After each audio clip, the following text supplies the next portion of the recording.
Recording is on. Okay, friends, welcome to our June 16, 2021 session. Roger DePisa is going to do a presentation for us on Calypso, and he will give you the specific time period within which he will cover. This evening, we have a couple specially invited guests. Roger invited Mr. Michael Redhead, our former teacher from Prez. So Michael, on behalf of the boys, a warm welcome. Roger, thank you very much, everybody. Do you want to say anything, Mike? Well, I said one or two words already, but I am happy to be associated with you guys again. I was trying all day to remember what Dave Verhu looked like.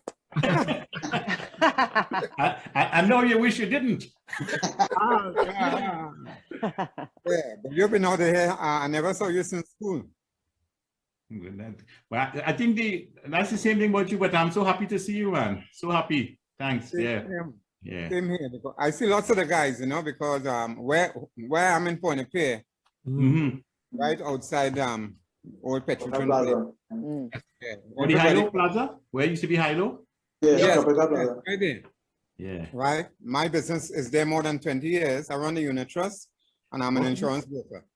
Great, and man. Great. I'm there, so you know, people come on holiday for 2-3 days and drop in to see me still. Okay. Very easy to find, you know. But I'm happy to be here. I might come on sometime again to listen to you all again. Wonderful. And Mike, why I asked you to say your words over is because we just started the recording. Yes? Oh, okay. Okay, so Austin and Roger Ahmad, welcome. Austin, tonight we have a special guest who taught us at Prez, Mr. Michael Redhead. Great. And then Roger DePisa also asked that I invite Vicky to join us tonight, and she took him up on the offer. Because he said there would be dancing. Right? That's what you said. Yes. And Vicky, Roger loves to ballroom dance too, so you could talk with him. Oh, well, then I'm out. That's No, yeah, actually, I used to ballroom dance. Now I dance salsa and Latin stuff. Okay, nice. So back to the official welcome, everyone. Welcome. Roger DePisa is our facilitator tonight. So Roger, the microphone is yours. Okay, so let me just share the screen. Okay. So, come on. So this evening, we're gonna take a little dip in the musical river that runs through the Caribbean. Okay, actually I had started putting this together based on the music of the Caribbean. I started at Guyana and my intention was to move up to Cuba. But then I got to Trinidad. And then the amount of information was so much that I said, you know, this just simply cannot work. Yes. So I then decided to focus on Calypso. And then I realized that the scholarship and the material on Calypso was so voluminous that I really have to give this presentation in several parts. So tonight, we're going to talk about pre-1960, okay? And the origins and how Calypso came to be and some of the movers and shakers of the art form, okay? I have a subtitle here from a neighbor of mine that Calypso is about songs to make a politician cringe. And at the same time, it could turn a woman's belly into jelly. Yeah. So, you know, it's a lot of stuff. Roger, do you want us to guess who the Calypsonian is? I think we all know. It's a guy by the name of David Rudder, Vicky's sake. Yeah, he lives right on the next street, on the street next to mine, and he's one of the foremost Calypsonians of our time. Okay. So the objective of this presentation is to understand what Calypso is, to explore what influenced the creation of the art form, to trace its development from the 1700s to now, to the 1960s, sorry. So we won't be talking about soca or chutney or rapso, which came after 1960. And we look at some of the key people who shaped the art form. Okay, so who knows what is Calypso? What is Calypso really? Vicky, what is Calypso? You know what Calypso is? You know, at a very novice level, I think of it as steel drum music from the islands that makes you drum want to music dance. from the islands. Okay, it's a little more than that. Oh, I know it is. That's why I said it's a very naive definition. Okay. A Calypsonian. Is this a pre-test, post-test? Something like that. But a Calypsonian by the name of the mighty Duke. And Calypso and Calypsonians form a fraternity of people, you know, well-dressed, you know, tremendous artists, creators of music, writers, and performers of music that span the gamut in Trinidad and Tobago, from women to young boys, to old men, to African people, to Chinese people, to Indian people, to European people. Everybody is involved, and there's a particular reason for that. And we'll explore why that is. But anyway, here's what Duke says about Calypso.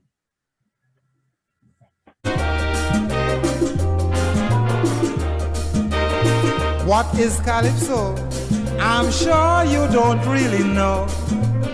I don't think you know what is really Calypso, because the words that we rhyme and sing is only half the thing. I can show you that Calypso is more than a work of art. It is a feeling which comes from deep within. Sometimes a tale of joy or one of suffering. It's an editorial in song of the life that we undergo. That and only that I know is true Calypso. So you must admit there is nothing quite like it. From West Africa, they brought our forefather who had to toil as slaves in the fields whole day. But what they did, they chanted their own love way about how Massa treat them bad. And so Calypso begun here in Trinidad. So it has a rhythm unto itself alone. It has a native beat, beep, beep, all our very own. It's a way of life, a way of love from centuries ago. Our folk art, I know, must be Calypso. Of Calypsonia, there are different opinions. Some people say we sing too smutty, but with that I cannot agree. Because if Calypso is smart, well, now answer this. What was Shakespeare's Venus and Adonis? Yet no one made a fuss, so why try to point your finger at us? Because we sing you things that you selfless say. And what I mean is we bring you events of the day. Anybody business, we come right here and we let you know. Move along as it's song, let me tell you. That is Calypso. Names like Attila, Sparrow, Duke and Kitchener has fought a long way to bring it where it is today. But still that word Calypso is in dispute by men who know our history beyond repute. Some say it's from Spanish, African and French, but I know Trinidad is the land of the Calypso. Now you take a child born here a few years ago. The first thing you'll hear it sing is a Calypso. That's why we are proud proud and glad of what nations wish they had. Calypso, Calypso, Calypso is the culture of Trinidad.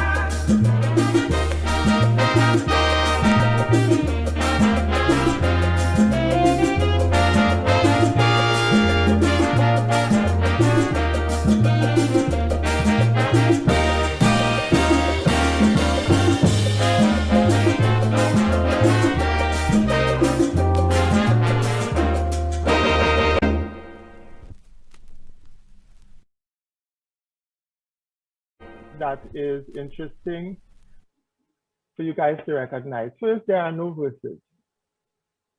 Sorry, no, chorus in this entire song. Yeah. The other thing you would notice is that it rhymes like poetry, which is what it is, right? And the delivery, it was well enunciated and so on, which is what it is. Okay, so if many of these guys were elsewhere, I think they would have been major artists, on the world stage, actually. So let's talk a little bit about how and why Trinidad Calypso developed in Trinidad and Tobago. In Trinidad, DP, before you go on there, what year was that Calypso? Calypso in the late 70s, early 80s.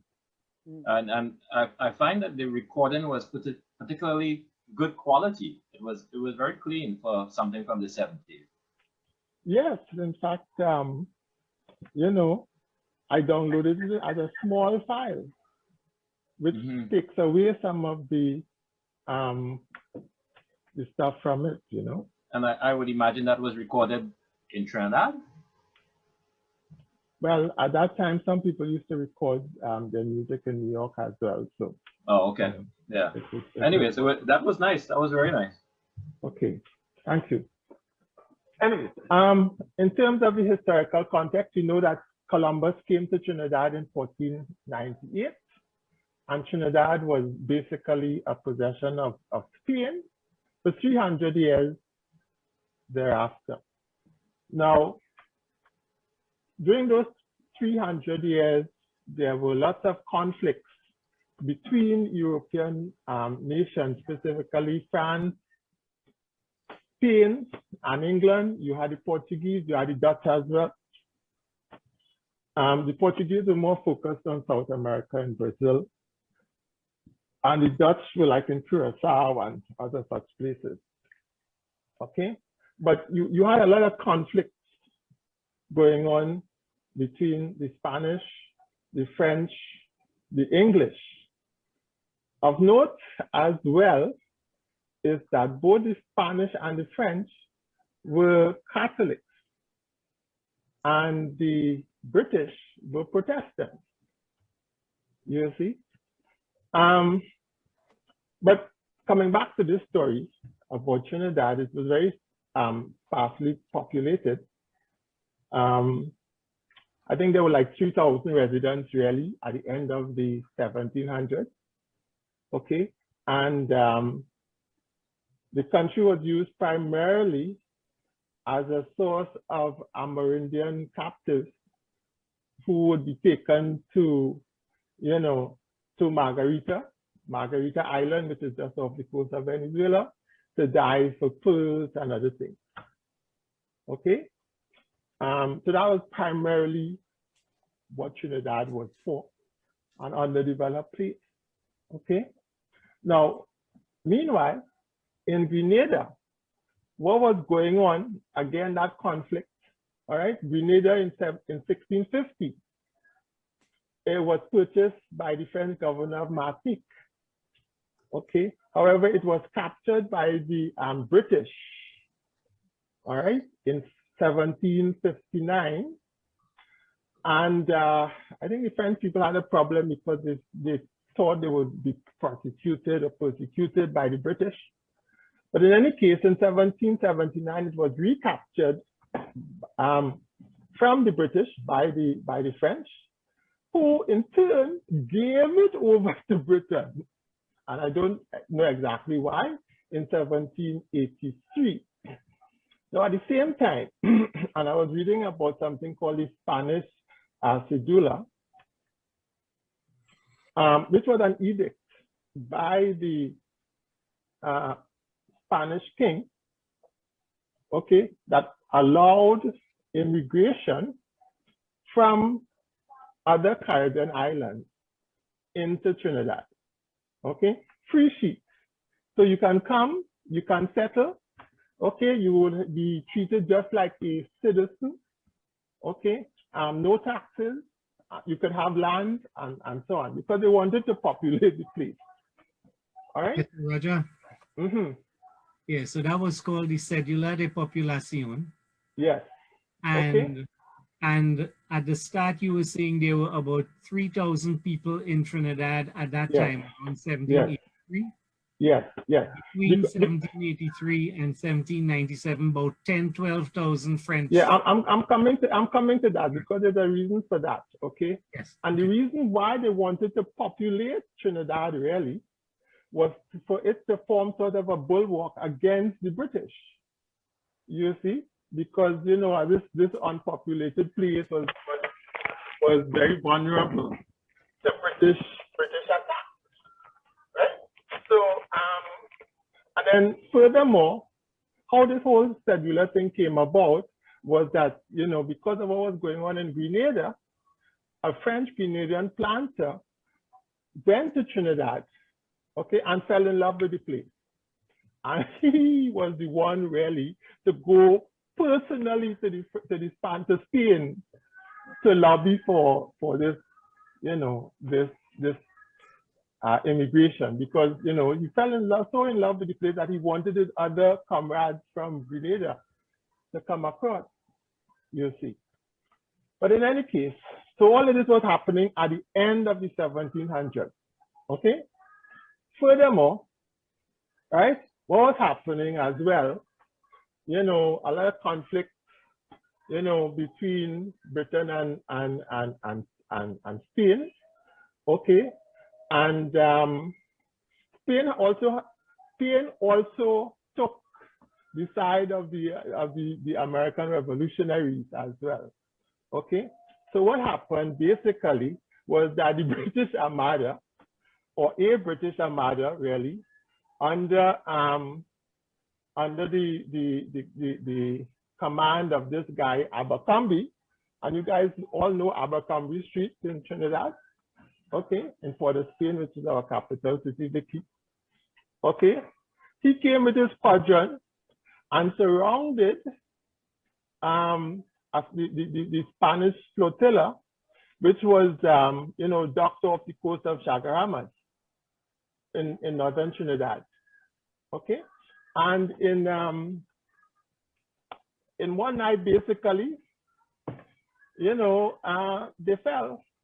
And so on February 18, 1796, Trinidad was effectively British and has been British since. Okay. Yeah, at least up until our independence in 1962. Yeah, did you know that, Roger?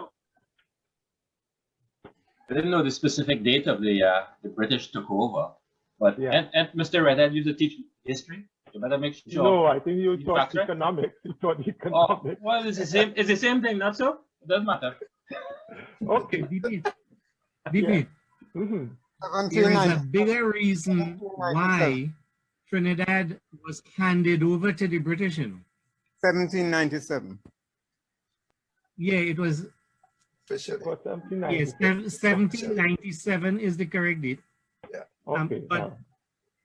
But Don Jose Chacon, who was the governor at the time, he was very upset, and the Spanish people who were there were very upset that the French came and was taking over everything. So when the British came to attack, instead of defending Trinidad, they opened it up for the British to come and take over the island and deal with the problems that they were not equipped to deal with.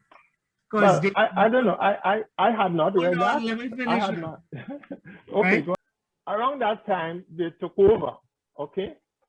Now, interestingly, in 1808, okay, there was this huge fire in Port of Spain, burned down the whole city actually, okay? That's called the Great Fire of Port of Spain, all right? And, you know, basically 12 blocks of the city were burned down to the ground, okay? And 49 others were partially destroyed, okay?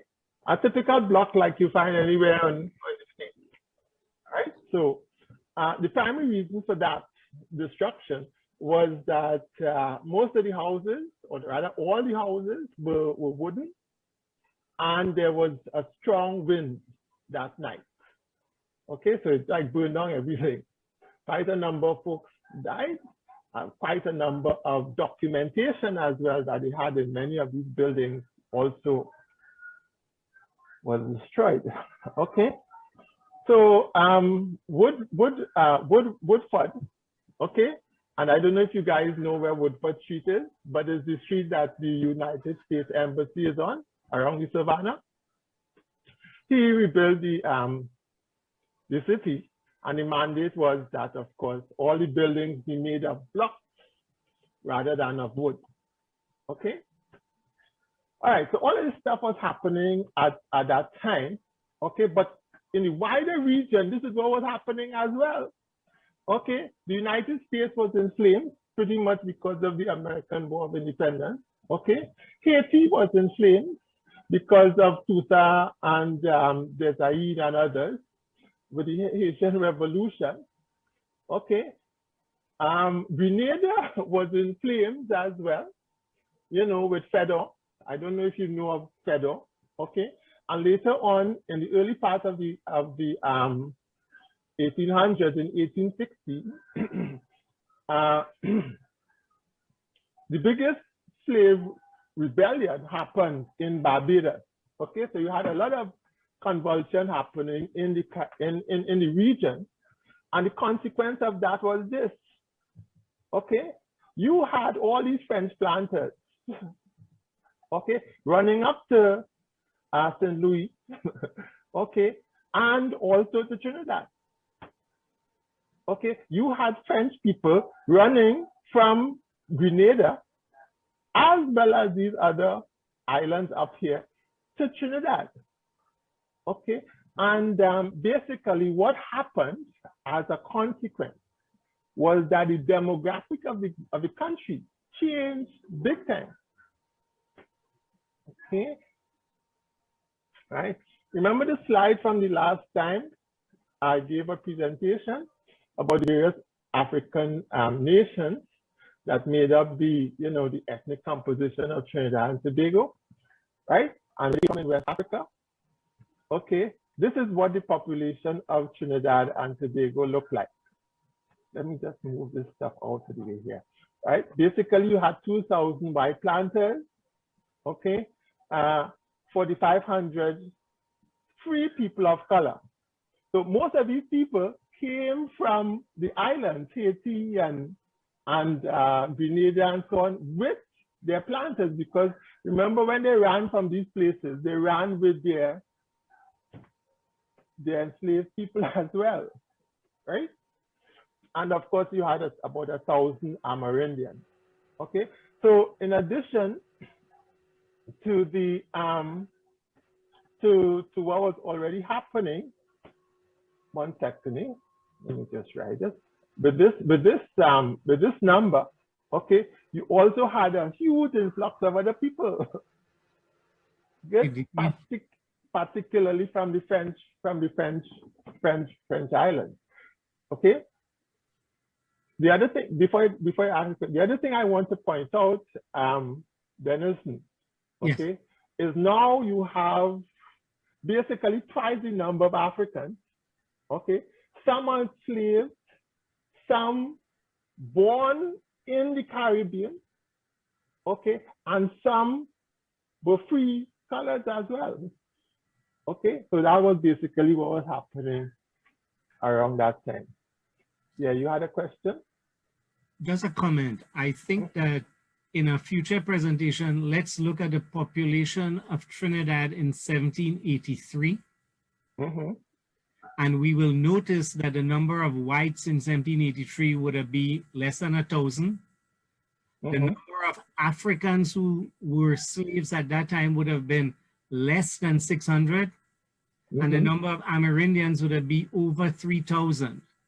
So the shape of the country, when that cédula de population took place in 1783, the entire country changed with this influx of French people coming from all around the Caribbean, just like you're saying, and bringing their slaves with them.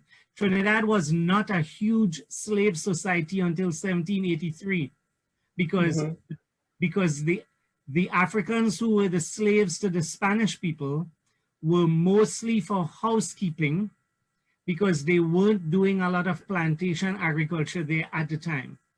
That only started when the French came and they had this big explosion in population. Okay. All right. So moving on. So basically, Trinidad became a melting pot. All right. And that melting pot, like I said, you know, had a lot of what we call quote unquote Creole Trinidad. Okay. People, Africans born out of Africa in the Caribbean. Okay. Speaking French. Okay. As well as free, formerly enslaved African people. All right. As I was saying, those people who came from French had the Roman Catholic tradition. Okay. But the African people had African traditions as well. Okay. So, you know, you had the Shango chant from the Orisha. Okay. And of course, you had the Pekong and so on from the Yoruba people. Right. And later we talk about the Lawe, okay, and where that came from, all right?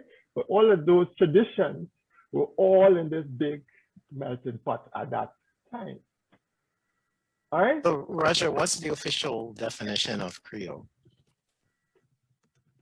The definition that there are many definitions. And from a Trinidad perspective, what's the definition? Well, for the purposes of this presentation, okay, I'm talking about African people born in the French, you know, in the French.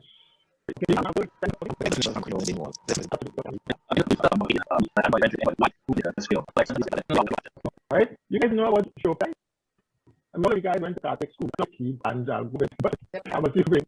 I do not know what. And we know that in New Orleans and in Trinidad and in Brazil, okay, the 2 days or 3 days before the Carnival, before Ash Wednesday, right, are the days of Carnival. Okay, we have them on exactly the same day every year. Okay, so it's a Christian tradition, all right, that came out of that particular experience. Shrove Tuesday is something that we hear about, right? Right. It's common. Okay. Yeah. So this Shrove Tide really was the beginning of the Mass. All right. So in the late 18th century, which is the late 1700s, okay, there were all these elaborate balls, okay, because it's the time of the year where you give yourself up to wild abandon, basically, okay, because the next thing that happens is that, you know, you go through that whole pious period of Lent and the fasting and repenting for your sins and all of that sort of stuff, okay, right? So this is a picture of some of the balls, of a ball that happened around that time, okay? Now, this is something that was embraced, of course, by the French planters, right? However, we call that the music was very dainty, yeah, very dainty, you know, and very European, okay, because that's what it was, at these balls, all right? So Africans at the same time also celebrated, but they celebrated Canboulay, okay, which means the burning of canes, the cane fields.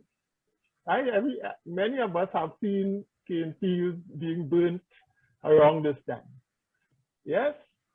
Okay, and that eventually became Canboulay, which is a festival that, you know, we celebrate. Okay, so this celebration included a lot of dancing, singing, costumes, of course, because, you know, the people up in the big house, right, were wearing these masks, okay, and other costumes, as you see in this picture here, all right? And so you had a mimicking of that by people on the plantation, okay? The big deal really, okay, is to remember that Trinidad was still a slave society, okay? We're talking about pre-1835. All right, so Africans, enslaved Africans, held their celebrations in the slave yard itself because they were not free to walk about the street. You see? All right. There were, however, thousands of other people, other former slaves who had, you know, attained some level of freedom coming from the French, Antilles, and so on. Yeah, so you had on the one hand, the Africans on the plantation, on the other hand, these three set of people over here, okay? So at Carnival time, these three Africans would take to the streets because they had no big house to celebrate, they had no plantation to celebrate it, you see? Okay, and furthermore, they did not have the desire for this genteel music, yes, or the sedate atmosphere of the mass balls that these plantation owners had, you see? So let's talk a little bit about Calypso before we get back into this discussion. So this first Calypsonian, Grosjean was the first Calypsonian, all right? Because clearly Africans were not into this dirty music of the French balls, okay? They had their own drums, clearly. They had their own chants, they had their own singers, all right? So Grosjean came from Martinique with one of the French planters, and he lived around Covine Road in Degomartin. I don't know who know where that is. Okay, that's in North Trinidad, pretty much where I used to live. Okay, he came with a planter called Saint Hilaire Bigorat. Okay, but Bigorat was an interesting character because he, you know, Grosjean used to sing. Grosjean had a knack for singing, and he would sing these witty, biting calypso songs, rather, in French, right? And apparently, Bigorat took a liking to him, okay, and encouraged him to sing whenever he had guests over to the plantation. You see, and he enjoyed this, and apparently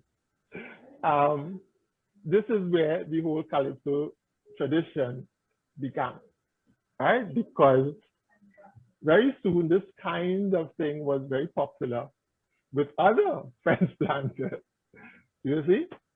Okay.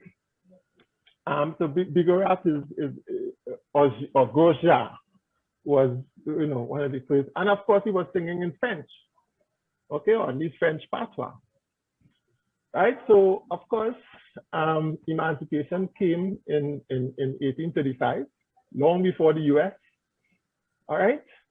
You know, of course, that there was an apprenticeship period of 4 years. Okay, so the first carnival really started in 1839, all right? Which is basically men descend on the streets to celebrate, right? You know, and this is a picture from that time. You can see it pretty much looked like how Port of Spain looks today with the balcony at the bottom of Frederick Street, which is what this is, pretty much the clock over there, and so on. Okay, so I found a description of the carnival in this book here called Carnival, Canboulay, and Calypso. Okay, and permit me to read a little bit about it. Okay, the guy says, now this is a guy by the name of Charles Williams Day. I found him referred to in several other texts. Okay, so Apparently, this is an article he wrote in the newspaper. Okay, the newspaper, I think it's called the Trinidad Spectator in 1874, and is widely used as a reference to how the carnival was back then. Okay, he said, I was residing in Trinidad during the carnival, which commenced on Sunday, the 7th of March at midnight. I had seen the carnival at Florence, at Syra in Greece, and in Rome, and was now about to witness a Negro masquerade, which from its squalid splendor was not unamusing, cheapness being the grand requisite. You know, this guy has an attitude. The maskers parade the streets in gangs of 10, from 10 to 20, occasionally joining forces in procession. The primitives were Negroes, as nearly naked as might be, bedaubed with a black varnish. Does that ring familiar to anybody, the black varnish? You know about the jab? Devil. Exactly. Okay. One of this gang had a long chain and padlock attached to his leg, which chain the others pulled, right? What this typified, I was unable to learn, but as the chain one was occasionally thrown down on the ground and threaded with a mock bastindoing, beating the feet, basically, it probably represented slavery.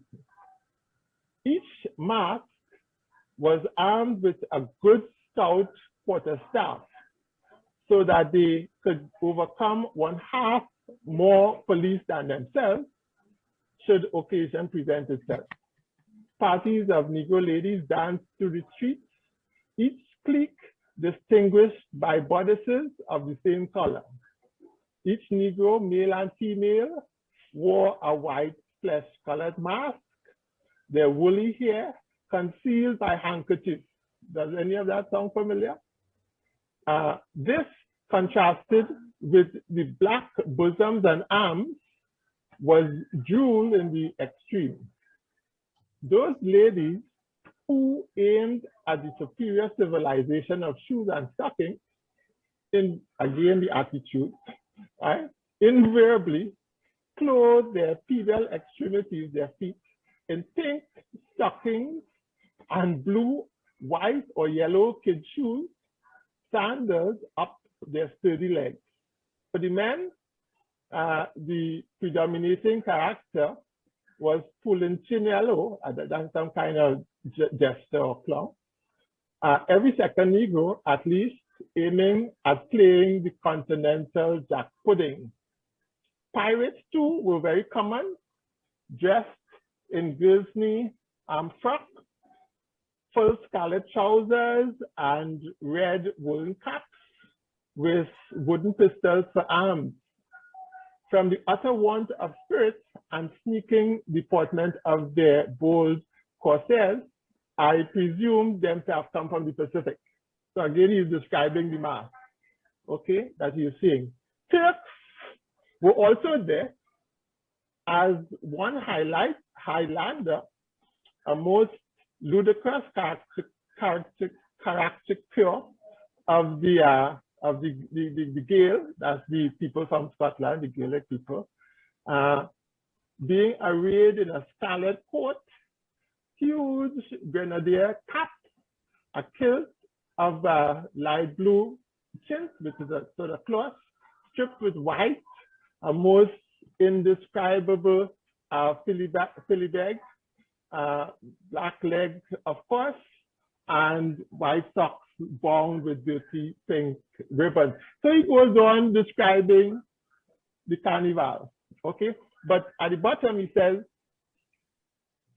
I noticed whenever a black mask appeared, it was sure to be a white man, okay?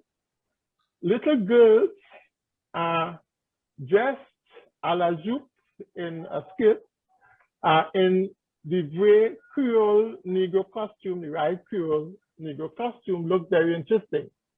All parties with the assistance of bands of execrable music made a tremendous uproar. And most of us were glad when the priestly Saturnalia was over. So apparently there was much, I guess, revelry, okay? And he makes the point in this article that apparently everybody, black, white, and, you know, free people participated in the revelry, okay? All right, does anyone have any questions?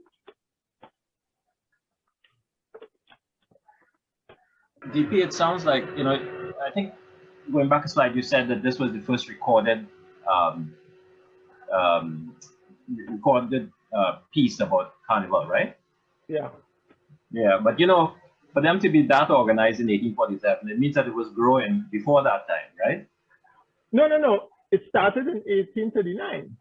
Okay? Oh, okay. So this was his reporting in 1847. Okay. So it had been around for at least eight years or whatever. For at least eight years or whatever. Okay. Right. Now, Christmas celebrations also had a very festive kind of a situation going on as well. You know, at intervals during the night, bands played music, you know, paraded the streets, fireworks filled the atmosphere, and so on. Drunkenness bursting forth in yells and bacchanalia, right? And so on. Okay. So Trinidad as a society was fairly, what shall I say? Laissez-faire is not the word that I'm looking for, but you know, they're very open, right? Full of gaiety surrounding stuff like Christmas time and the pre-Lenten period and so on. Okay? And you know, he makes a point by saying, you know, all this, at least in the Christmas time, okay, was the effect of midnight mass. Right? You know the midnight mass? You know, the midnight mass ending as all such masses do with every species of depravity. Of course, the priests encouraged this, okay, as a still to keep up their influence over their flock. So maybe he's a Protestant, I don't know, right? But anyway, okay. So coming out of all this milieu of stuff that is happening in the country at the time, okay, you also had various styles of songs, okay? You have the lavwe, all right, which is a particular type of song coming out of the Calypso situation, all right? As a matter of fact, this term lavwe came out of Goja himself, because he thought that his witty and biting commentary was always talking the truth. Okay, so in French, all right, the truth is le vrai. Okay, so corrupted over time. Okay, le vrai, which is the correct or the truth, okay, becomes la vrai. Yeah. So Vicky, this is an example of what la vrai is. All right. It was a bacchanal 1950 carnival. 5 for 2 with invaders and Tokyo. My friend run and left his hat when they hit him a baseball bat. Never me again to jump in a steel van and border Spain.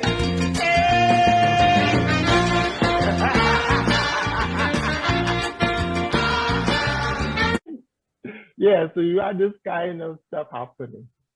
Okay. What is the forerunner of the road match? Okay, so the lavwe, this type of music was a forerunner to the road march, which we now know. as the road march, okay, which really is something that came about in around 1939. Okay, we'll get to that later on. Okay, but you also had other types of art forms happening. Okay, I don't know if you guys are seeing the videos flowing. Okay, but at least you could hear what it is they're saying. Right? So we had the Bel Air as well. Let me show you what that looks like.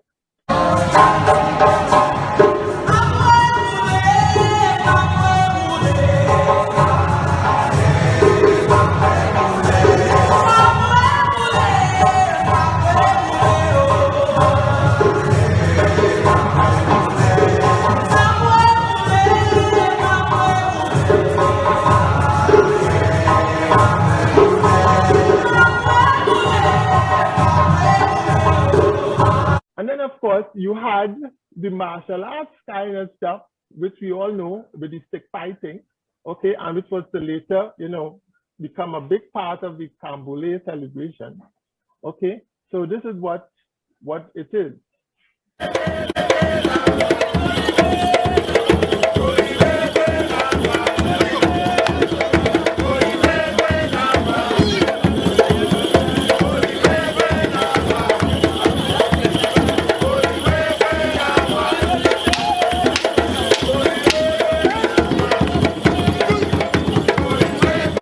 Community used to come down and basically celebrate people's lives. So that was happening in the 1800s and so on. All right. So fast forward to the 1920s, where groups of Calypsonians, would go around to various locations in Trinidad during the months before the carnival. Okay, and since these locations were temporary, they were often referred to as tents. Okay, so Calypsonians, they took individual nicknames, and often to give themselves or to make themselves known to be important, okay, they would often use the Lord this and the mighty that and so on and so forth, which is where that came out of. All right, so the first Calypso tent was something called the Railway Douglas tent, which opened in 1921. Okay, and then of course you had other tents, but this is basically how they sounded at that time.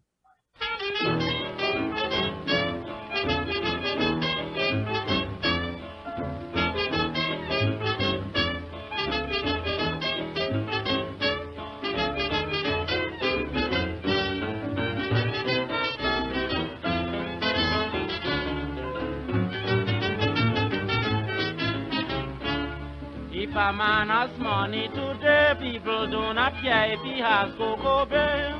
If a man has money today, people do not care if he has cocoa beer. He can commit murder and get off free and live in the... Yeah, let me just stop the share just for 1 second. Okay, because I just need to... Okay, so let me continue sharing. I hope I haven't put anybody to sleep yet. Okay, good. All right. Okay, so the Old Brigade. And if anybody knows the old Porter's Pier, this building here is the Princess Building around the Savannah back in the 1880s, actually. This is how it looked. All right. So the first wave of Calypsonians came to be known as the Old Brigade or Brigade, and included such people as Growling Tiger, Lord Beginner, Attila the Hun, again using names of esteem, all right? The Roaring Lion and so on, okay? Yeah, so one of the foremost Calypsonians of that era was this guy here. Attila the Hun, okay? Real name, Raymond Avedo, Quevedo, okay? Quevedo, yeah. Yeah, all right? Now, this guy, although he was a Calypsonian, he was many other things, all right? So he sang his first Calypso in 1911. Okay, he was the or a leading Calypsonian for almost 50 years.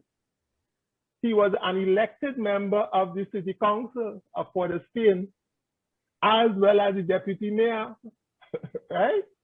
He also was the president general of the Trinidad Labour Party and served on the Carnival Improvement Committee, all right?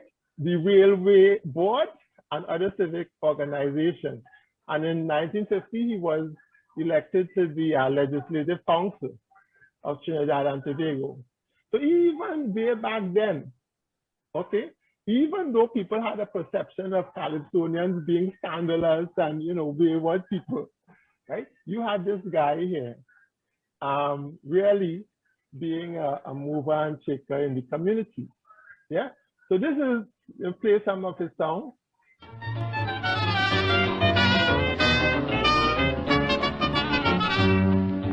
From a scandal and he just bacchanal. Today we got a glorious carnival. From a scandal and he just bacchanal. Today we got a glorious carnival. We used to sing long ago. Nunios and Puseneyo. But today you can hear a Calypso on the American radio.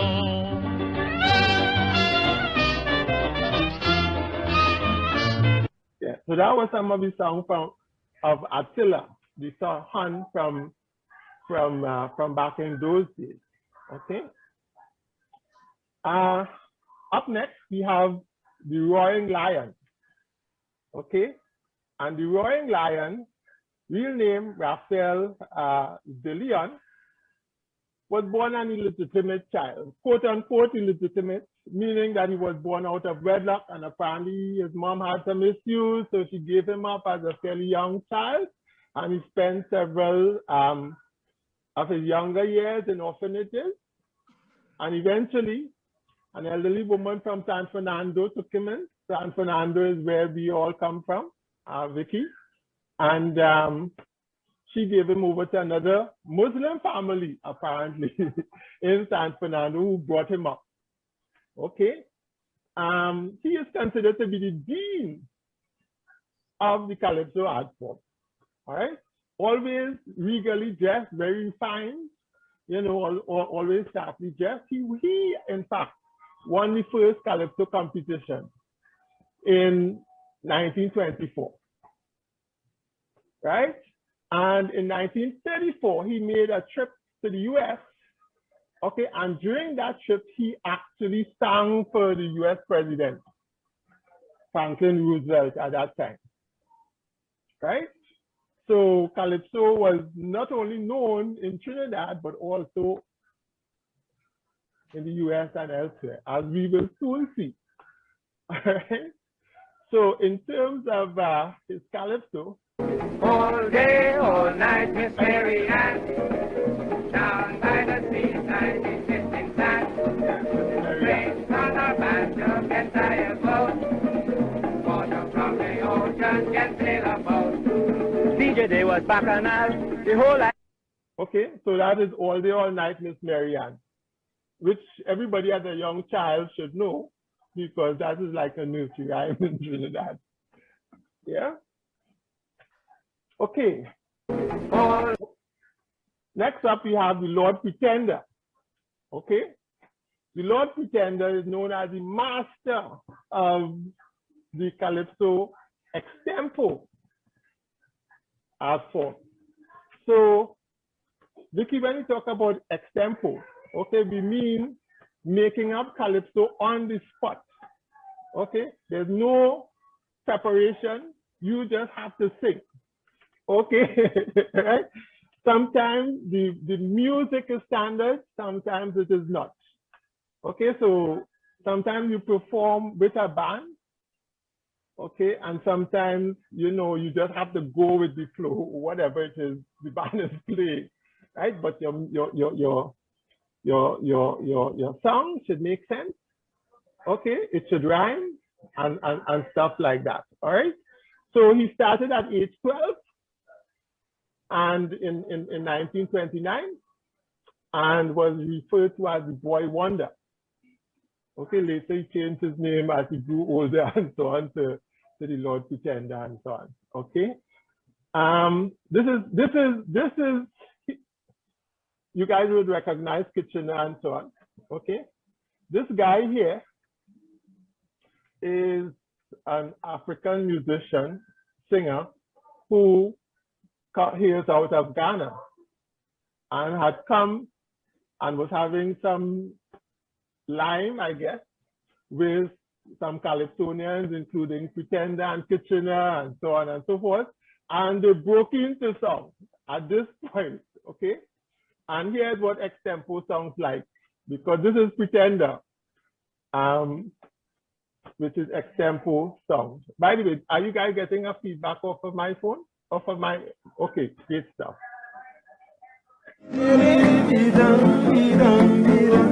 I now sing you a both extemporaneously. Pay attention to Lord Pretty. My friend told me you come from Ghana. You met Pretender and Kitchener, two of the greatest that they ever had, as true Calypsonians in Trinidad. Extempo genius and grandmaster, namely Pretender and Kitchener.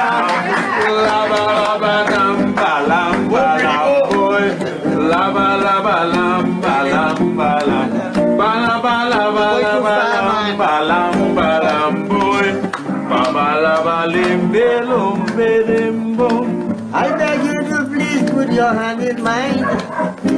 Let's hope our friendship remains sublime. And don't forget the Lord Pretender whenever I visit Ghana. What is your name? I would like to know. Konimo. So I could mention it in Calypso. So listen to me, Mr. Konimo. Tell them you met the grand genius of extempo. Okay, so he was the grand genius of extempo, right? But on this spot, he asked him his name. Yes. And the very next line, he used his name in song, as you see there. Okay, so that too is another part of the art form, where Calypsonians come and they sing on each other, okay, in extempo, making up stuff as they go along. Okay. Okay, in 1930 we had first woman of Calypso. All right, not Calypso Rose or anyone like that, but a lady by the name of Thelma Lewis. All right, she had a nice voice actually, and in 1937 she became the first female Calypsonian to make a record. Okay, so this is her later in life. She died in 1999, I believe. Okay, and this is how she sounded. Maybe you could let us hear a little bit about the advice to young women.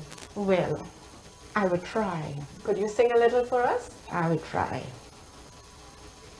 I'm advising every young woman to be careful with the young men of this island. I'm advising every young woman to be careful with the young men of this island. First they will pretend that they love you true, using up their brains with tactics and screw. But when they get you as their lamb belly, is then they just make you see misery. When you first get to know a man, he try to treat you the best way he can. Especially if you are a dancer, he'll carry you to dances and theater.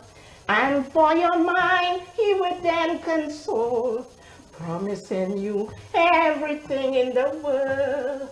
But if you only play you love struck, he'll take another chain and give you a shock. Young men saying, old women bad, But who is saying so? They are going mad. They don't know what's the worth of a woman today. They generally lead the young girls astray. They 1, 2, and 3 lovers at a time. When you talk to another man, it gives them a crime. For any young man say they love me, they'll have to give me my free money. For any young man say they love me, they'll have to give me my free money. I can't remember no more. So this was the very first woman who recorded Calypso. Okay, Calypso music. All right, good evening, Lauren. Good afternoon, gentlemen and ladies. Okay, now in the 40s, of course, the war, the heights of the war. Okay, and of course, there was no carnival during those years. Okay, but clearly most Calypsonians would have focused on the war effort as well. Okay, right? In the 1940s, this guy Beginner, you guys know the song? You guys know any of these songs? Run Your Run, Mr. Run Your Run. Let me just play that. And run your run, Adolf Hitler, run your run. Run your run, Adolf Hitler, run your. Okay, so that's that. Okay, and then you had Destroyer. He had a popular calypso called Adolf Hitler. A little slower. Adolf Hitler, Adolf Hitler, how you looking at the British Empire? Adolf Hitler, Adolf Hitler, how you looking at the British Empire? You planned an invasion, you must be taking Britain for Poland, but you'll be a failure. Britain is supported by America. Okay, so that is, but Vicky, you will probably know this song, okay, which is, I'm not telling you what it is, really. I'm testing you at this point, okay? Okay. And let me see if you know what it is. Oh, yeah. When the Yankees first went to Trinidad, some of the young girls were more than glad. They said that the Yankees treat them nice, and they give them a better price. They buy rum and Coca-Cola when Don Point Kumana, both mothers and daughters, working for the Yankee dollar. Yes. Now, interestingly, the Andrew sisters, came and sang over the song and changed the words. Okay, so you know the song, but you don't know the original. You know their version. Okay, right. The Yeah, original that is song, their version is familiar, but I did not know its origins. Yeah. So the original song was about prostitution, actually. Oh. Right? Because, if I play it again. Some of the young girls were more than glad. They said that the Yankees treat them nice, and they give them a better price. Right? They buy rum. They give them the better. They give them the better price. They treat them nice and give them the better price. Okay.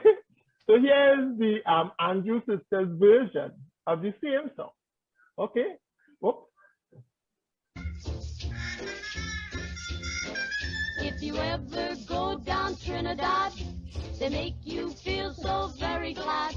Calypso sing and make up rhyme, guarantee you one real good fine time. Drinking rum and Coca-Cola, go down Point Kumana, both mother and daughter, working for the Yankee dollar.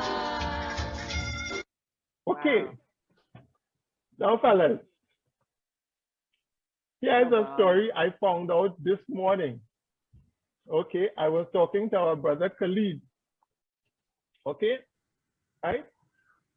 apparently, Invader sued the Yankees, the Andrews sisters, okay, for theft of his song, basically, okay, and he took them to the U.S. court, okay, and he won. Actually, back in those days, I think it was really one of the first settlements of this nature, okay, and who else was involved in that trial but Khalid's father's uncle, right?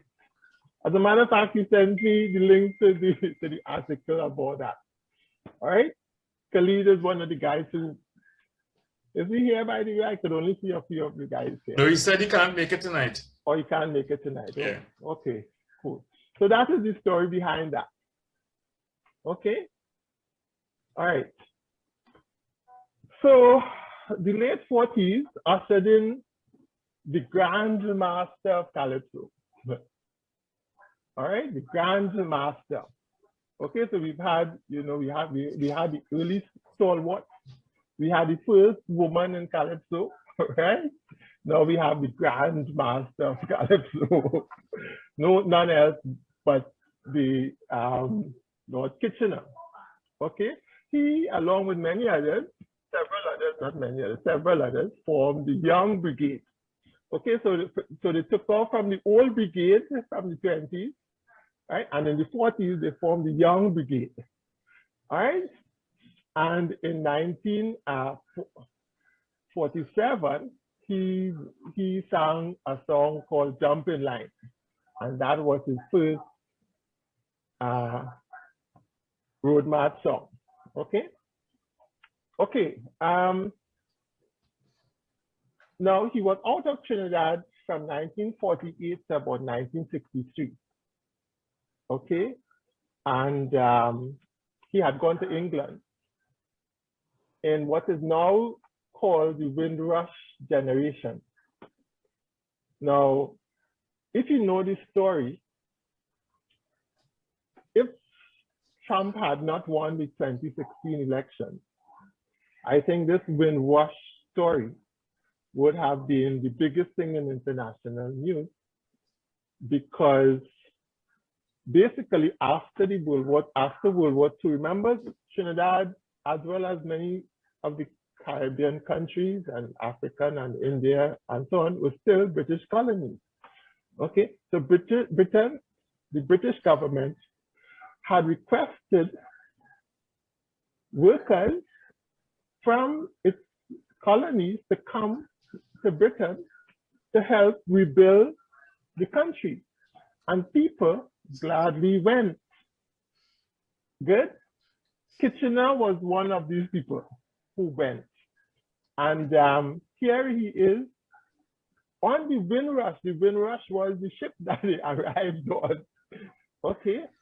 Here he is back in, I guess, 1947 or 48, landing in England.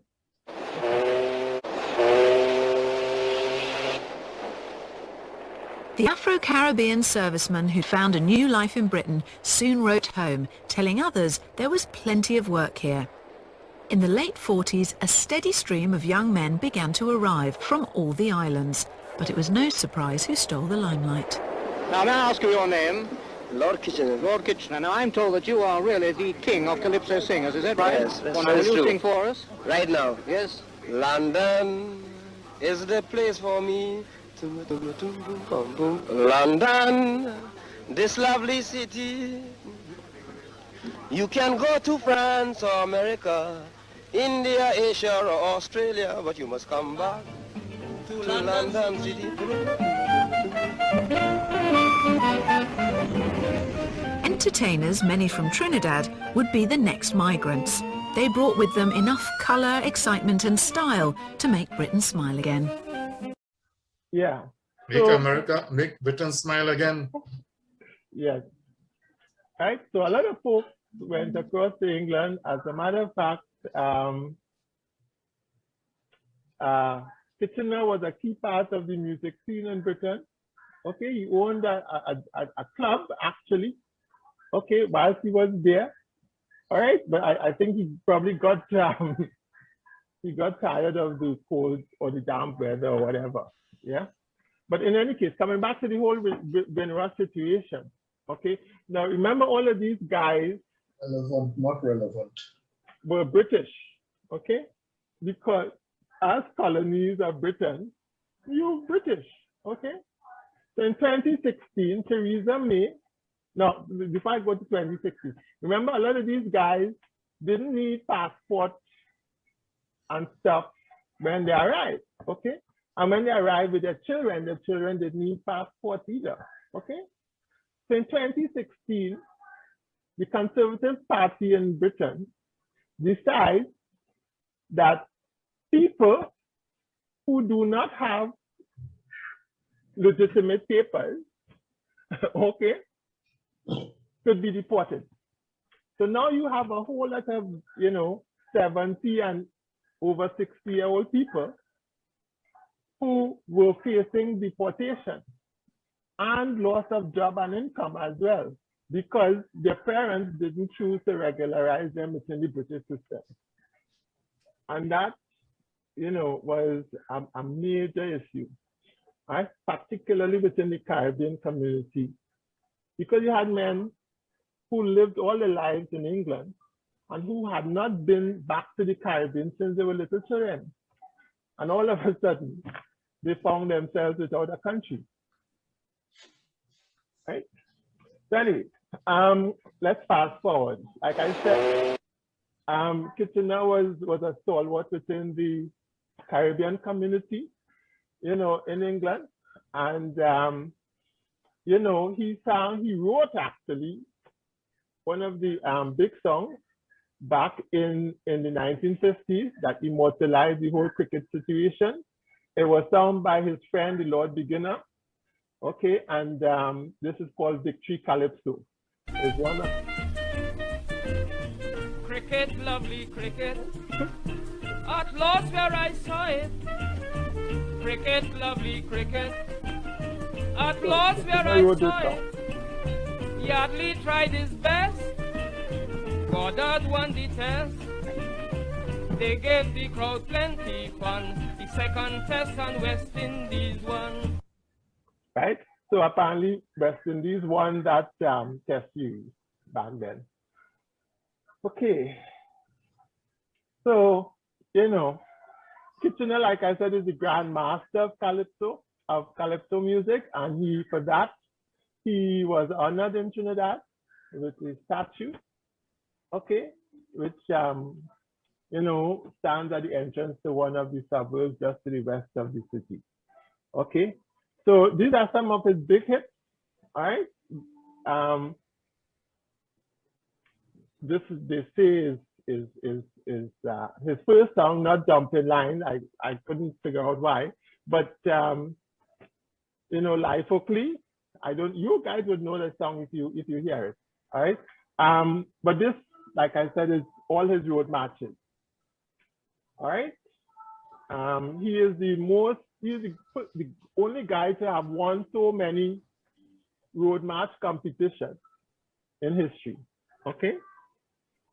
So following up on Kitchener, of course, there is the king of Calypso music. Yeah, Slinger Francisco. All right. There could be no other, really. Okay. His honors and accolades, of course, are too many to really mention, but they include, the highest award in Trinidad, which is the Seconia Gold Medal, the highest award in CARICOM, the Caribbean country, which is the Order of the CARICOM, and one of the highest awards in the British Empire, which is the Order of the British Empire. So you're not dealing with someone who is, a small guy, as they say in the dance, right? Everybody knows Gene and Dinah, and everybody knows, the multifaceted approach to his music and so on. Okay. His hits include all of these things, Gene and Dinah, which you guys know. Yeah. Let me just play that for you guys.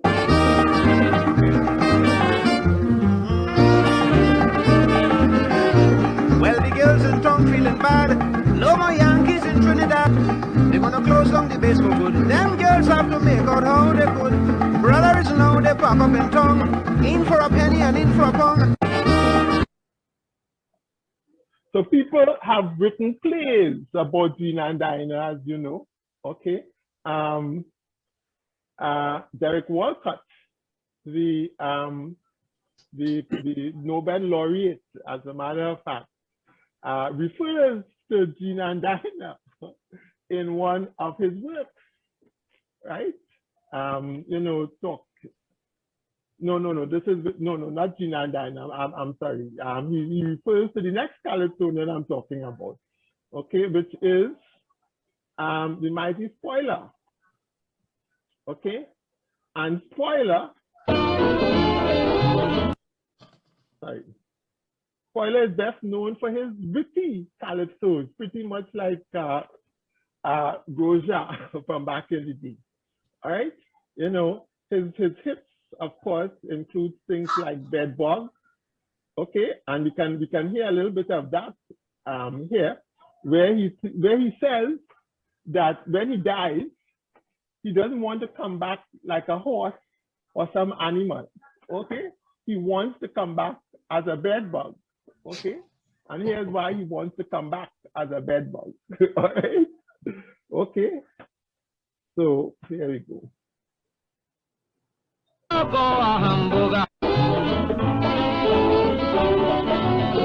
Yes, I heard when you die after burial, you have to come back as some insect or animal. Yes, I heard when you die after burial, you have to come back as some insect or animal. Well, it is so I don't want to be a monkey, neither a goat, a sheep or donkey. My brother say he want to come back a hog, but I'm spoiler, I want to be a bed bug just because I want to bite them young ladies' partner like a hot dog or a hamburger. And if you know your sin, don't be in a fright. It's only big fat women that are going to bite. I want a ball. Okay. So I don't know, he wants to buy these young ladies, right? So he wants to come back as a bed bug. Right? And he's not looking for fat women, he's just looking for women. All right. So but his best one was that last one you have written there, Trinidad is my land. Okay. Very portrait of Trinidad. So these guys have many hits all over. Okay. Now clearly, a lot of American singers, also sang calypso. You all may not know that Louis Farrakhan, for example, was a calypso singer, right? As a matter of fact, he sang over one of a popular calypso back in the day. I think it was one of Spoiler's calypsos. All right. Let me just play a little bit of it now. If you want to be happy living a king's life, never make a pretty woman your wife. If you want to be happy living a king's life, never make a pretty woman your wife. Okay. Now all you have to do is just what I say. So this is Louis Farrakhan, the charmer. This was unbelievable. Okay. Of course, Harry Belafonte, everybody knows Harry Belafonte. What you may not know is that many of these songs came out of Lord Melody. Okay? So, here's one of them. Hey, Matilda,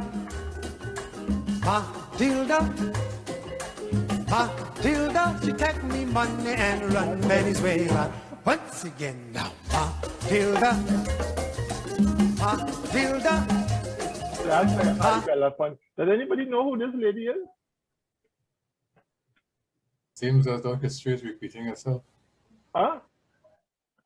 No, I said it seems as though history is repeating itself. Seems so. But can anybody tell me who this lady is? Nobody? Billie Holiday? No. Have you ever heard of Maya Angelou? Is that right? No. Yes. When Joe run the candy store, telling fortunes behind the door, the cops grabbed Mo, and as Joe ran out, Brother Mo, he began to shout, "Run, Joe! Hey, the man's at the door, run, Joe! Tim man, he won't let me go, run, Joe! Run, Joe, as fast as you can, run, Joe! These police holding me hand." I would for it. This is Maya Angelou singing Calypso. Yeah, I can recognize it. That her face is still. Her name is. She went under the name of either Lady Calypso or Lady Trinidad, one of these things. All right. Yes. Okay. Wow. Right. Now, I found a very interesting clip from Belafonte, actually. This here is Lord Nelson, and this here is the Mighty Sparrow, okay? And they confronted him. Both of them went up to New York, actually, and they met Belafonte, and they asked him, well, how come you calling yourself the King of Calypso and you never came to Trinidad? You know what I'm saying? Right? So this is what he responded by saying. This King of Calypso stuff came out, the Trinidadians went crazy. Boy, they went nuts. You call yourself the King of Calypso, and you never come here, and you never go up into competition, you never do jump up, you never go in the tent, you never do nothing, and you teach the music, and you call yourself king. How can you do that? And I said, you're absolutely right. I've never been in the tent. I've never competed, because I never thought I could. I never wanted to. Those who possess the Calypsonian art are men of remarkable gifts. And there's a speciality to it that I'm not privileged to embrace.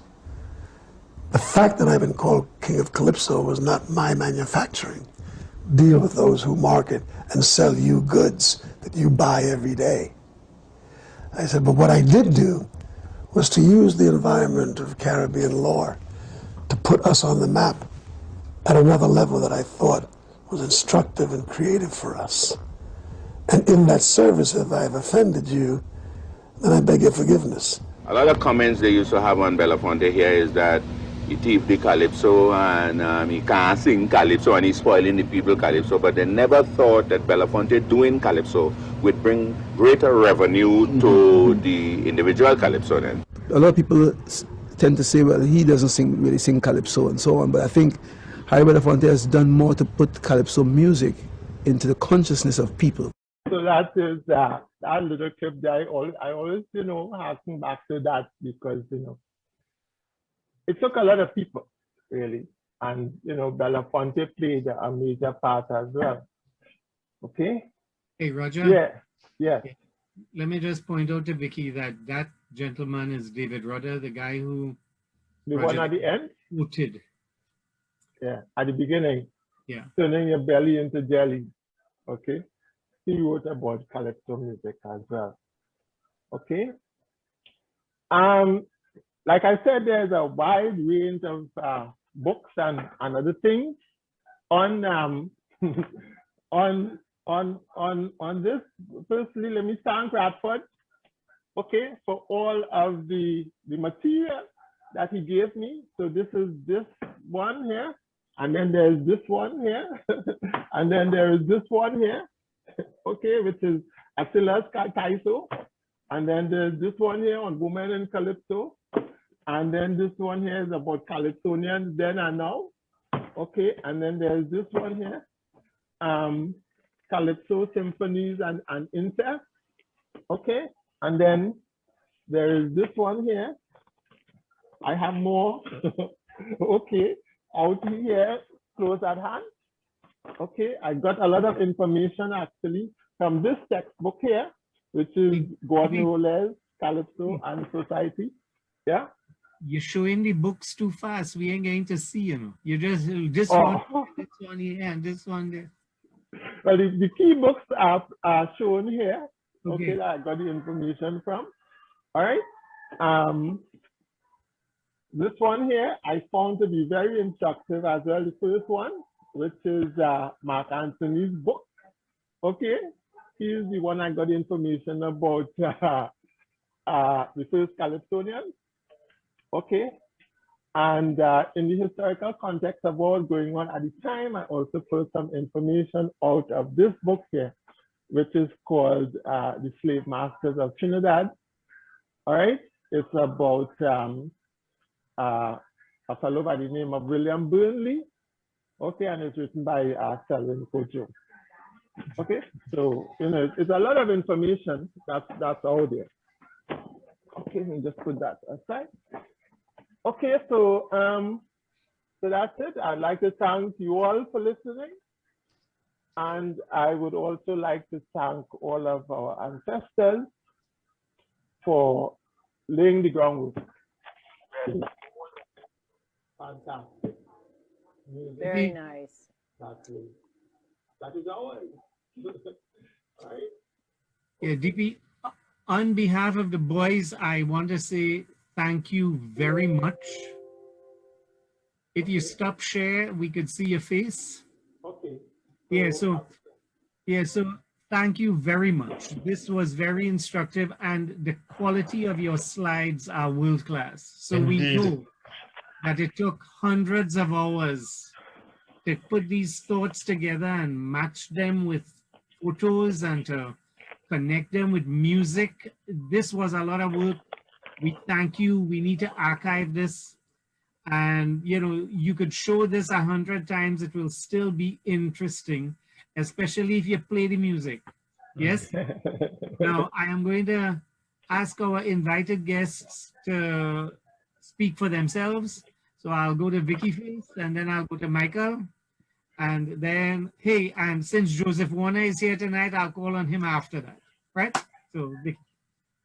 Roger, thank you very much. It was really, for me, not having my taste of Calypso is so, I don't want to say stolen, but maybe stolen from its roots. Because, if the Andrews sisters are doing Calypso, then I'm thinking there's nothing about history being covered here. And that often happens with music taken from other cultures. And so for me, knowing more about the roots of Calypso and what was going on in society historically, really, it has kind of opened my eyes definitely to music that I didn't know really anything about.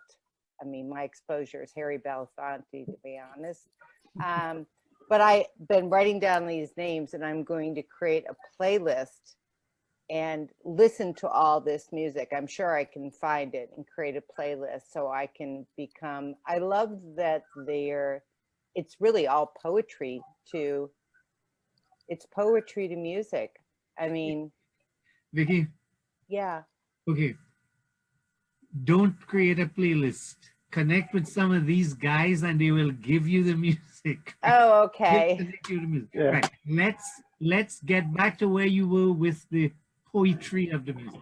Well, it is. It's beautiful. And again, it's the beat is so engaging. I think you forget the words. I don't know that I ever paid any attention to the words because the beat was so, like, gotta dance, right? I need a beer and dance to that. But now that I've just sat still, listened to the words, I thought, oh, there's a whole lot here that if I were to just be listening to the music, I would be learning a whole lot more about these marches and what was going on during those windows. This Calypso music about Hitler, what?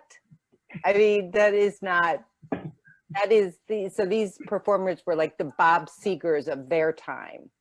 When I try to think of it, like who was singing, like Woody, what is it?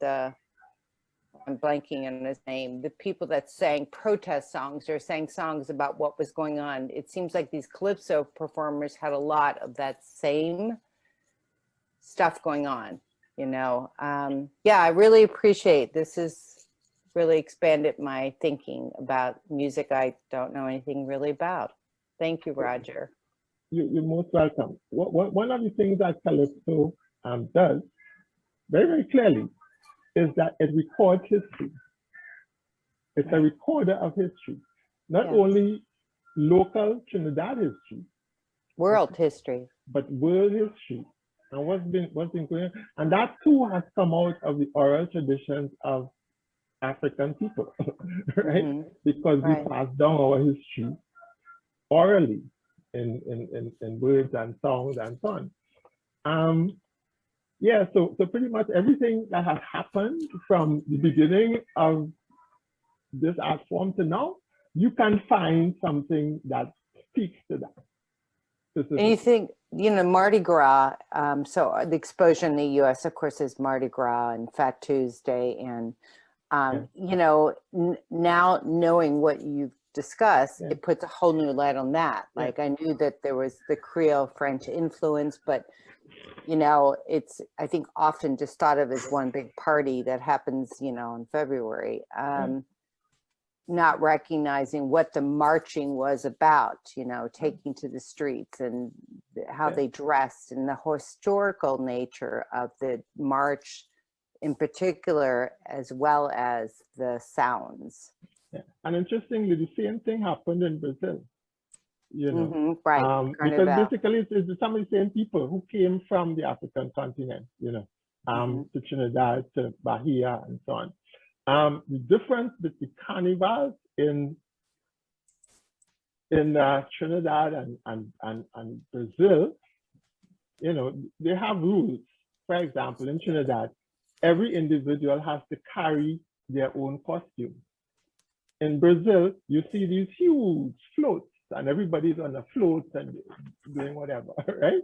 That happens in certain areas in Brazil, but not in Rio and stuff. So there's a little difference in tone and texture, but basically all stem from the same process.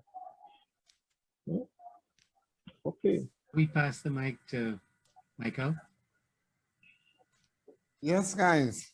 I thank you all for inviting me tonight. I really enjoyed this session. I think. Thank you. When you go abroad and live like you guys, you appreciate the Calypso and the culture more than when you live here in it every day. I have never really taken time to sit and listen to something on a session on the history of Calypso. I've heard about Harry Belafonte. I always said a joke about him, you know, a tourist there went down to Maracas Bay. You know? And I always laugh about it. And I don't pay so much attention to it at all because, well, I am in it all the time. Yes. This is probably the first time that I've missed a carnival this year when we had none, except probably when I was at Mona. I missed it for 3 years. Well, but, you know, we take it for granted. But all of that stuff, that is really good stuff. And Roger, you did a lot of good work. Good research, I say so too, from what I got. Thank you, thank you. Congratulations. Well, personally, I only did it within the last week. The only thing I might have missed was the Calypso in cricket. There's a little book on my desk in my office, 3-4 years now, on Calypso in cricket.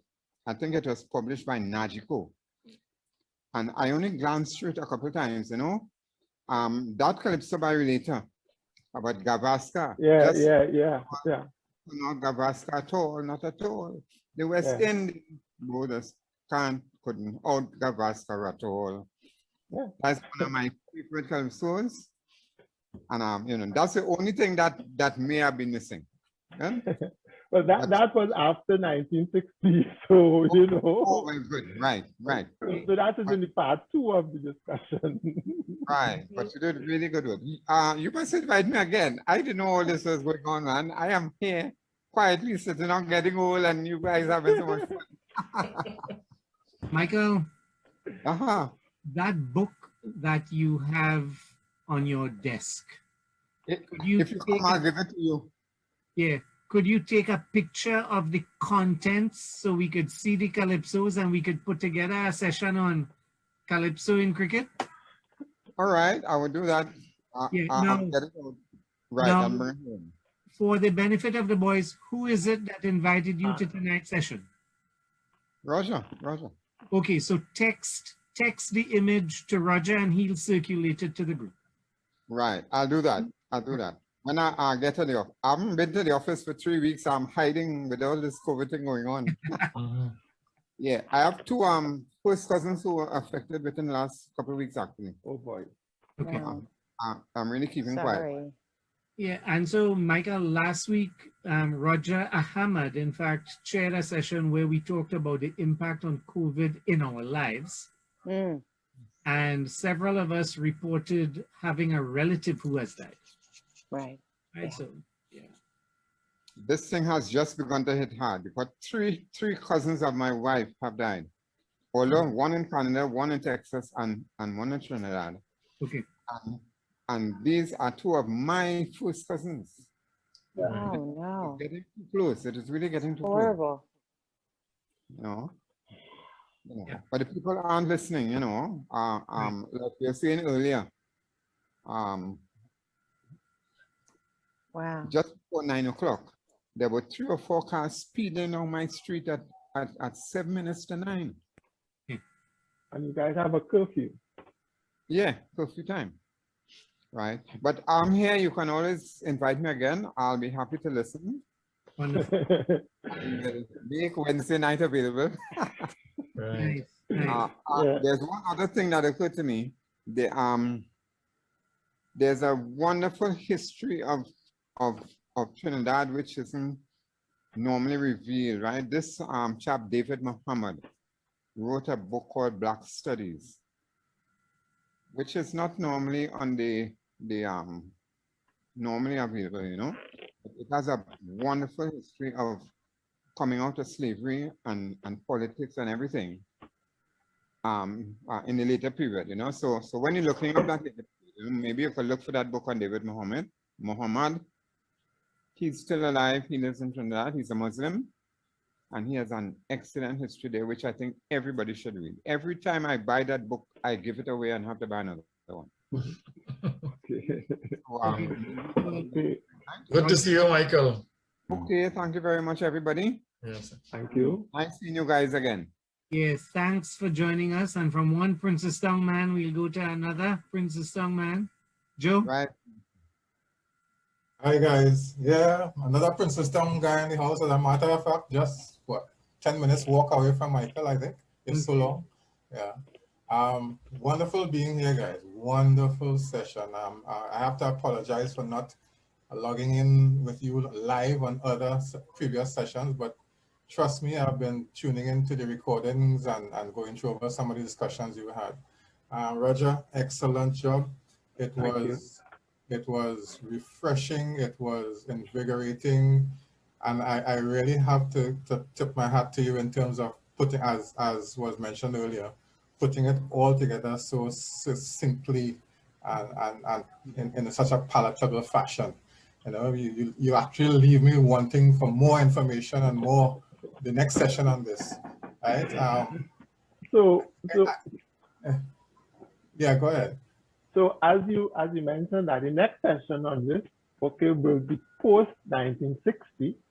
Okay, so we will get into the modern era, okay, and just with the key information, in 1970 the Calypso changed, right, to soca. You know about soca, yes? Make it hot, hot, hot, and so on and so forth.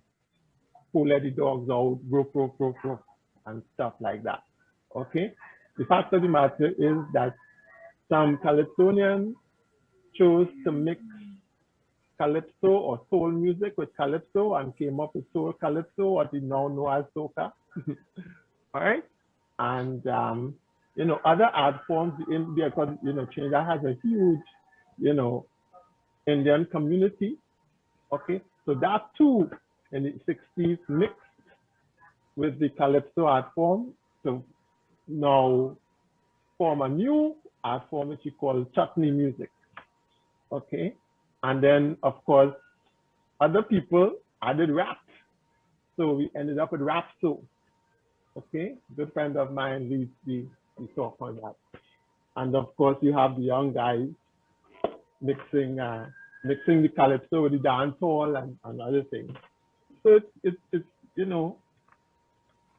that needs to be handled in its own context. I myself tuned in tonight deliberately because I realized I didn't know all that much about the early period in terms of, I knew some of the artists obviously, but in terms of the development and where it went to and whatnot. I have to say that I'm a Calypso lover. Some of my father was definitely a Calypso lover himself. And I remember very, very distinctly at an early age, my father taking me to the tents in Port of Spain. So all the major tents I went to as a young boy. And I had the impressions really very early in my life of really taking in the Calypsos in the tent. And it really, there's nothing that captures the soul of a Trinidadian more so than Calypso. And we have, obviously we've developed into soca and other genres, but there's, the music captures the passion of us as people, right? And as you said, it records our history, but you don't feel, okay, there's only one other place I have ever felt more in unison with my fellow Trinidadians, and that's on the cricket field, out in the Oval, right? Recently I looked at a Toronto Raptors game, and there was a halftime entertainment, and a dance group came out, and they danced to one of Marshall Montano's songs, and it was amazing. The crowd got into it. The dancers captured the passion of the music, and that's who we are. And the Calypso does that for us. It allows us, it provides us a vehicle that allows our expression to feed out into the world. And I'm happy I was part of this dialogue this afternoon. Okay, so announcements. Roger De Pisa would be doing a presentation like this every month moving forward.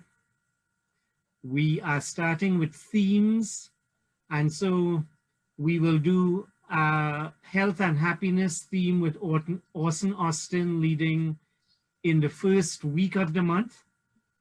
Roger Ahmad will lead the second week of the month, either with a book review or a review of videos. Roger De Pisa will take the third week of the month, and Dave Grohu will take the fourth week of the month when we do the new schedule that's starting in September, right? So you all could expect that we will have new blood, new energy, new ideas coming in to keep this moving forward in a very exciting way. Good. But might I add that, even though I might take the third week of the month, Vicky might be wanting to talk about something, okay, and we can talk and she can lead the discussion. Okay. Or whomever else. I like how you did, yeah, just randomly threw out a name and just it landed on Vicky. I'm happy to present on a topic. I feel like I'm such a newcomer that maybe I'm not the best person now, but I am certainly happy to talk about. We are an informal crew, we just go with the flow, really. Well, you're all good researchers, though. Everything I've said on it has been well researched and well presented. I can tell I'm in a room of a lot of teachers because of your teaching styles. So you got to up your game, I think, to present this group. So I'm not kidding myself. It would be easy. Yeah, and so Vicky, regarding the music, you could tell me what you're interested in, and I'll connect you with a few of the guys. Yeah. Guys, I'll send out something on WhatsApp, and if you all have the music that Vicky's looking for, I'll just connect you on. Yes? Yeah. Okay. Yeah. Cool. Radford, any closing thoughts? Just to mention that I was very helpful to Roger in terms of the books. No. We spend Sunday together looking at the thing and so on. Actually, Radford, this is the first time I've been by your house since this COVID thing. Well, yes, actually, the second time. Yeah. Okay, Radford. Because you see, I am interested in West Indian literature, Trinidad history, Caribbean history, and all that. So I have a vast library of over 2,000 books. So it was nice to help Roger in terms of the Calypso. Whenever I go to Trinidad, I always buy some Caribbean book. Okay, so Radford, I think that you and Roger have to pay us money. Let me just put this out to you. Dos, Mother, Peter Khan, Peter Holder, Joe, Dave, Roger Ahmad, would you all not agree that if we brought two brothers together, they get to spend quality time, exchange valuable information, that They owe us plenty. Yeah. Good. All right. And we'll take e-transfers. Give me a thumbs up. Yeah. So But you but all no comment. the family, the Pizza family is indebted to the group. Yeah. But being the Trinidadians that they are, you know what I'm gonna tell you? I go pay you next week, or when I get this Yeah. Do you ever see each other in person, all of you? I mean, when was the last time you were all physically in the same place? We went to Last 2018? 2019. 2019, so the year before COVID. Yeah, I knew that there were, I remember seeing some pictures posted, but I wasn't sure when that was. Yeah, nice, Yeah. very nice. Well, you can pay each other when you get together after COVID. Well, not likely. Yeah, Vicky, here is something you might want to know. We started getting together back as a group in 2004. Yeah. When I was out at James Madison with you all, I drove to the Poconos where we had a big reunion. Oh, Right? I kind of remember this. Yeah. So Nice, very nice. Right, because you were so close to everyone being there. Yeah, very nice. So- Yeah. So guys, thank you all for coming out tonight. Anybody else want to add their closing words? Just show me a finger. Yes, Guru. Well, Roger, thanks again. And I like how you covered up to 1970. One of my favorite parts of the Calypso, listening to Calypso, is the social commentary. When I'm working here, I put on those old music because there's always that hidden meanings or message. And part of that, as you said, was before it became an organized art form that you presented, was the way that the messages used to be sent to talk about against, for example, against the slave masters, etc.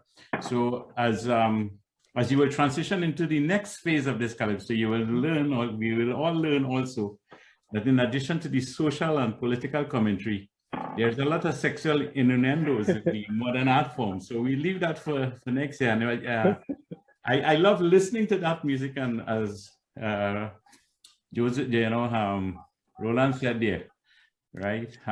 Warner, part of the art form is listening to that music. So thanks again. It was really good going back on that memory lane. And I don't know if Red Ed is still here, but it was great seeing him and our other guests and all the others as usual. It's great. All right. I thought Red Ed was here to talk about 1839 when he was at the first carnival. Ed Mackinshin, you mean? Where does that leave me then? Yeah, well, I wasn't going to mention you because, the pizza family bad. I see you got that lesson. But nonetheless, Well, when DP called Raja Ahmad, I thought maybe he was asking him if you remember the fella personally, 1797. Anyway, maybe Peter and the two Peters actually might want to think about this, because I had not touched at all about about Calypso and steel bands, and both are like, as we say, ring on finger, because one does not exist without the other. You see, especially with regards to the panorama and stuff like that, right? I would like to see a session only on panorama, Peter. And so for Vicky's, I don't know if Vicky knows what panorama is, but He does. Why don't we let Hola tell her what panorama is? Yeah, please. So the panorama is a steel band competition, and I think it began in the 60s. I don't know when was the first one. It might have been 63, 64. So, and it's a competition where each steel band that participates takes a song and usually Calypso. a calypso theme song, not always a calypso, so a calypso theme song, and rearranges it for the steel orchestra. So Oh, that's wonderful. And when does this occur? it occurs. The final of the competition is usually the Saturday before Carnival. So Oh, it's okay. usually yeah. So Carnival Saturday, then what we call Carnival Sunday, which is the March Gras, and then Carnival is usually the Monday and the Tuesday. Okay, so if I were to Google this panorama, I probably wouldn't come up with this, but I've went Absolutely in YouTube, you'd get it. Yeah, I would get it. I'm gonna check it out. Absolutely in YouTube. Yeah. Tell her about the build up now. How many weeks before it is usually be? So they usually start to practice, I think, right after Christmas. That's when they, the activity begins, and then you have the preliminaries. The preliminaries are sometime in January, depending on when Carnival is. So, and then 2 weeks before Carnival, you have the semifinals, which is usually held on a Sunday. And there's different categories. There's small, medium, and large, and then there's also the pan around the neck. Because originally the steel drums, the drums were carried with a strap around the neck. But they've morphed into orchestras that consist of like 120 players. So the big ones are pretty big. So on the Sunday, I think 2 weeks before Carnival, that's when you have the big semifinals for large and medium, and the small is usually held like a week or two before that. Got it. Great. Thank you. I wonder what the relationship, if any, is between like marching band and the way you're describing how the steel drums are carried, that marching bands carry their drums the same way, but I'm wondering what the origin of that might be. The thing is, when we were kids, or when we were teenagers, I should say, these large steel orchestras used to perform in the carnival, okay? And we, as children, as people, had to push these fans, through the street while the musicians are playing. And it was all part of the atmosphere of the carnival. Now, of course, these things are pulled along by trucks, or of course, they may be on the truck, like the fruits in Brazil and so on. Yeah, but in alignment with the marching band, you will notice that the early years, people used to play the brass instruments and the drums and so on. Right. So the same kind of feel. Right. So it's already after 10 on the East Coast, down in Trinidad. And so I want to... Before you clock out, Peter wanted to say something, Can? Yeah, I was just thinking that Peter Holder especially could probably give a little presentation on the evolution of the pan itself. Because we start off with these drums that weren't chrome and the notes weren't as clear. And gradually over time, they became a little more refined. They started chroming the pans. They started adding more notes to the different pans. So I was thinking, and then we had the ball pan, and now we have the electronic E-pan. So I was thinking maybe that's something you might be interested in, Peter. It would be, but you have to gauge the audience. Okay. So because one of the things I wanted to hear tonight, and I didn't want to ask Roger, because Roger is not a musician per se, but clearly there's a linkage between the jazz in New Orleans of that period and the Calypso, and I was curious to find out what caused that linkage, Because I actually, one of the questions I even wanted to know was what was the chord progression of the early Calypso, but I had to Google that myself. So, but that's not for this audience. But Peter, okay. Before we close off of Vicky's sake, I just want to put on a YouTube thing, of the big band song with the steel pan, and some of Kitchener's music. Just a few minutes if you Sure. Yeah, great. Roger, before you play that, let me just connect with what Peter Hula was saying. Peter, Roger de Pisa showed a map with the French people going down to Trinidad. Okay. I missed the early part of this. That's my bad. Okay. And so at the same time, he also showed the French people coming to the southern part of the United States. Okay. And so that's a connection. So you can Okay, look at gotcha. that in the recording then. Are you guys seeing my YouTube? We can. Yeah. Okay, good. So this is music, okay, with a German big band, and what's the guy's name again? Later. And Andy Norell. So. And Andy Norell.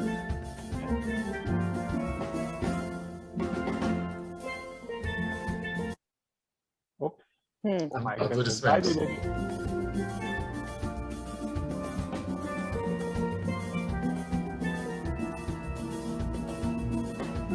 I'm not too sure if you sing it like, you know, statically or, you know, smoothly or what.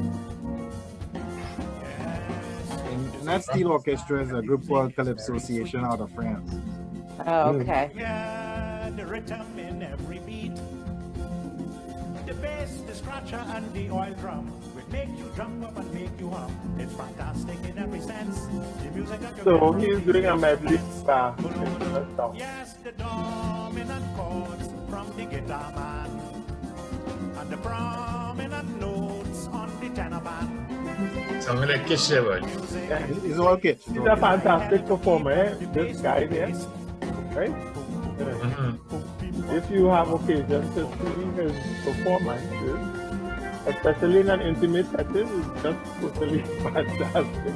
Not, you know, even if you like in a little club or in a video or something, and he's going back down memory lane and all of these things, right?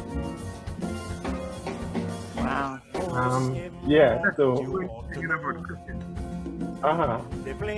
yeah, so let me stop this because it's getting late. Okay, Yes, guys. son. Thank you. This is great. Okay, guys. So let me thank you all for listening to me. I hope I didn't put any of you guys to sleep, but we're gonna be here next week again. Right. And right. what's on the agenda for next week, if I may ask, Dennis?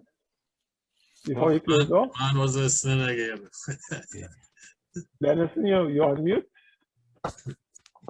Oh, you are on mute. Unmute yourself. I think he's left the building. I think so too. So Elvis Dennis, has left the building. It's past his bedtime. Roger, now you're making Oh, me there he is. look. So hold on. You're giving him a look. I think it's me, Dennis. Yeah, let me just check here. Are we going down the agricultural road again? Nah, we're changing it up, man. I see. Yeah, so let me just share the. Dave gives some very interesting presentations always. Okay, I'll share the schedule. You all can see it. So we're talking the 23rd? Yeah. Okay, so next week it's Guru, and he's going to talk about climate change. All right. Okay. Let me just give a little synopsis. 1 minute. It's I don't know how many of you have ever read this book. I don't know if you can see it there. Yes. It's called Silent Spring. Classic. Yeah. So the 50th anniversary of this book was maybe about 8 years ago, because I think it was published in 1962. But it talks about one woman journey against the pesticide industry. So I'm going to refer to Rachel Carson's struggle and challenges, and fast forward to current day, Greta Thunberg, where she's a teenager fighting against climate change. So I'm going to try to talk for about maybe, and Dennis going to stop me after 30 minutes. And then we got a bit more of a discussion. So stay tuned and be there. And, okay, looking forward to it. Yeah. Okay, Right, guys. Good night. Good night. Good night, everybody. Thank you again. Bye.